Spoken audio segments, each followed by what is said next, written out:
રાજકોટમાં ધરણા પર બેઠેલા વ્યક્તિની તબિયત લથડી। રાજકોટમાં કામદાર યુનિયન જૂની શરતને રદ કરવા ઘણા દિવસથી ધરણા પર બેઠેલા હતા। ગઈકાલે સાંજે પારસ નામના વ્યક્તિની તબિયત લથડતા 108 મારફતે હોસ્પિટલ ખાતે ખસેડવામાં આવ્યા। Story report by Sandeep Chavda, Rajkot. મારું નામ ચૌહાણ ગીતાબેન જયેશભાઈ। જય ભીમ। આજે અમે 17 દિવસથી આ ધરણા બેઠા છીએ। એનું કારણ છે કે જે દાદા દાદીનો નિયમ અમારે કાઢવાનો છે, એટલા માટે અમારા પ્રમુખ આજે 17 દિવસથી આ ભૂખા તરસા અહીંયા બેઠા છે। અને એનું કારણ છે કે એમને નિયમ લીધો કે હું આજે ભરતીનો મુદ્દો જે કાયદેસર નથી એ કેસર થાય તે માટે એ ધરણા માટે બેઠા છે।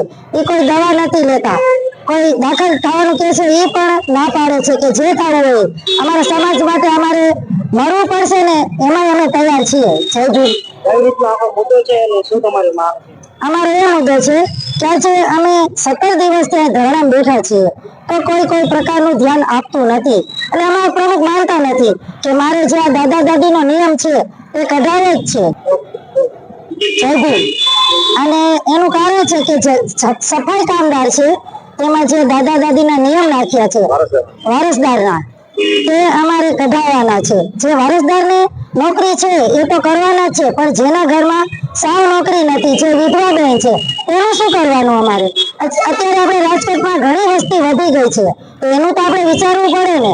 અને આ સરકાર કઈ જવાબ દેતી નથી અને અમે કઈ કોઈ માનવાના નથી આમાં, તો અમે આ મુદ્દો પાસ કરાવીને જ રહેશું।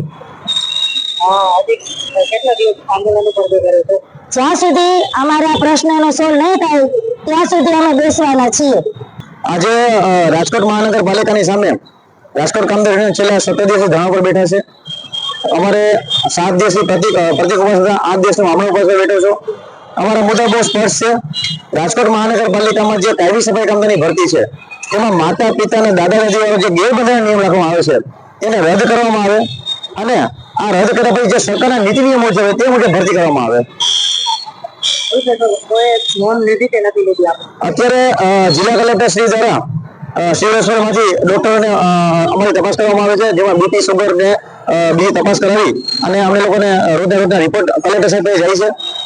છેલ્લા 2 દિવસથી ડોક્ટર સાહેબ દ્વારા મને એડમિટ થવાનું કહે છે કે તમારી તબિયત ખરાબ છે, તમારું બીપી લો આવે છે, તમારું સુગર ઓછું આવે છે, તો આપ દાખલ થઈ જાઓ અને ત્યાં તબિયત તમારી ખરાબ થાય છે। અમને ચોખ્ખી ના પડી છે કે જ્યાં સુધી અમારો મુદ્દો પૂરો નહીં થાય, અમારી માંગણી સંતોષવામાં નહીં આવે ત્યાં સુધી હું દાખલ થઈશ નહીં, કોઈ પછી ટ્રીટમેન્ટ કરાવીશ નહીં।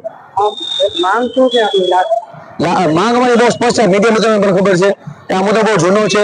કોઈ પણ સરકારી ભરતી છે ઓપન ભરતી હોય છે, આ ભરતી સરકારના નિયમ મુજબ થાય, સરકારના નીતિ નિયમ મુજબ થાય। રાજકોટ મહાનગરપાલિકામાં માતા પિતા દાદા જેવા ગેરબંધારણ નિયમ રદ કરવામાં આવે અને સરકારના નીતિ નિયમ મુજબ ભરતી કરવામાં આવે, મતલબ ઓપન ફોર ઓલ ભરતી કરવામાં આવે, જેથી કરીને બધા લોકોને ચાન્સ મળી રહે। ધ્યાન દેવામાં નહીં આવે તો આગામી દિવસોમાં આવનારા દિવસોમાં જો કોઈ ધ્યાન દેવામાં નહીં આવે તો હું જળત્યાગ કરી અને સદંતર ઉપવાસ ઉતરી જશે, એમાં પાણી પણ નહીં પીવું, જેમાં જે પણ પરિસ્થિતિ ઊભી થશે એ રાજકોટ મહાનગરપાલિકાની તંત્રના શાસક નહીં રહેશે।